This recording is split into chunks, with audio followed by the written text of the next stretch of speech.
July. You want to know how much Congress works? The answer is not very much. How many days is Congress set to be in session between now and the end of September? So, for you, me, everybody else, that's 3 working months. You got to show up to work all of July, August, and September, with the obvious exceptions of the holidays. So that's a lot of days that you and I got to go to work, right? They're slated to work for only 33 days in that same period. They wonder why we get frustrated with them. That's it, 33 days. They get paid $174,000 a year, by the way. And then they complain that it's not enough and they need a $2,500 housing stipend on top. Okay. So now, the reason this is in the news is that 10 Republicans have asked Mitch McConnell to suspend the August recess, or at least shorten it. Maybe cancel it altogether, the August recess. Isn't that nice? Wouldn't you like to have an August recess where you take all of August off? It would be quite lovely indeed. Now, to be fair to them, they do have to keep calling for dollars in that time period. They have to call all their donor friends to keep collecting money. Town halls, they used to do them. They don't do them anymore, not nearly as much. Republicans in Congress, there are hundreds of them, and they are planning 2 town halls in July. Just 2 of them in the whole month of July for all of Congress on the Republican side. So it's not the town halls, it's not meeting with you guys. No, it's a vacation / dialing for dollars. So why do the Republicans want to take away this recess when they're in charge? Normally the Republicans love sitting on their ass because they don't like government. They don't want government to do anything. They don't want it to fix anything like climate change. They don't want any regulations, etc., right? Well, in this case, they've got the House, the Senate, and the presidency, so they do have one enormous priority, and that is to take care of their donors.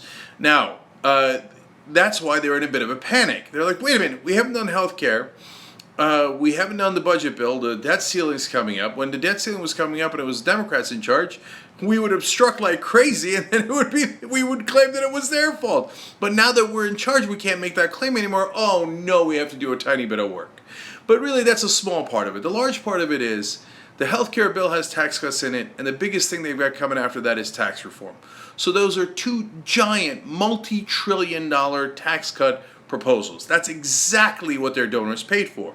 So now they're in a panic, like, wait a minute, maybe we shouldn't even take the whole month of August off. We got to get busy, otherwise our donors are going to throw us out. So in their letter, these 10 Republicans wrote to Mitch McConnell, I love these quotes. They say, the stakes are much higher this year. We simply cannot afford to lose any additional time in resolving these issues when tax reform is hanging in the balance. So they're not hiding it. They're saying, we got to do the tax cuts. Remember, this is all about the tax cuts for the rich. Okay. They leave out for the rich part. And it's not, they call it tax reform. I got news for you. They're not going to reform the taxes up. They're going to reform the taxes down for corporations and high-paying individuals. So, by the way, corporations, oh man, they are going to get the biggest Christmas present they've ever seen in their lives if all this goes to plan for Republicans. They plan on cutting the corporate tax rate from 35% to 15%. Multi-trillion-dollar tax cut. We got to get busy. The letter continues that there is, quote, growing anticipation for us to act. Now, is there a clamoring in the country that I missed, whether it's in polling or anything else, where Republican voters, let's put aside Democrats or independents, are like, please, please give us corporate tax cuts. If you don't, we'll be outraged. No. We showed you the story last week where Republican donors got together at a Coke get-together, and some of them were brazen and said out in the open, in the public, look, if we don't get what we want, and the main thing we want is tax reform, whether it's in the health care bill or by itself, and obviously both is what they want. They said, quote, literally, we are going to turn off the piggy bank. So they admit they got a piggy bank for these Republicans. These are the donors. We give you the money, you give us much, much higher amount of money in tax cuts. If you don't do that, I'm not going to fund you anymore. And here's another line. They say failure to deliver could have devastating economic consequences. But they don't mean devastating economic consequences for you. They mean for themselves. The donor money's going to be going out. Okay, fine. We'll work for a change to try to make sure we deliver. And by the way, the lower tax cut, the giant tax cuts, which would lower the amount of revenue the government's getting in, and would pulverize our deficit, would add tremendously to our debt. What happened? I thought you guys cared about that. No. When it comes to their turn, they don't care about the deficit at all. They're going to come nowhere near balancing the budget.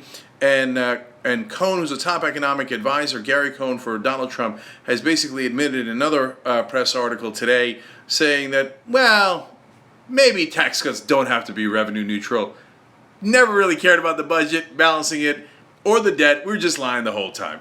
Oh, and that debt ceiling we complained about all the time when the Democrats were in charge? Don't care. We're going to raise it, and we're going to make the debt much, much worse, as long as the number one priority is taken care of. Tax cuts for the rich. So, they might even work hard to get there. Wow! You know that they're motivated now.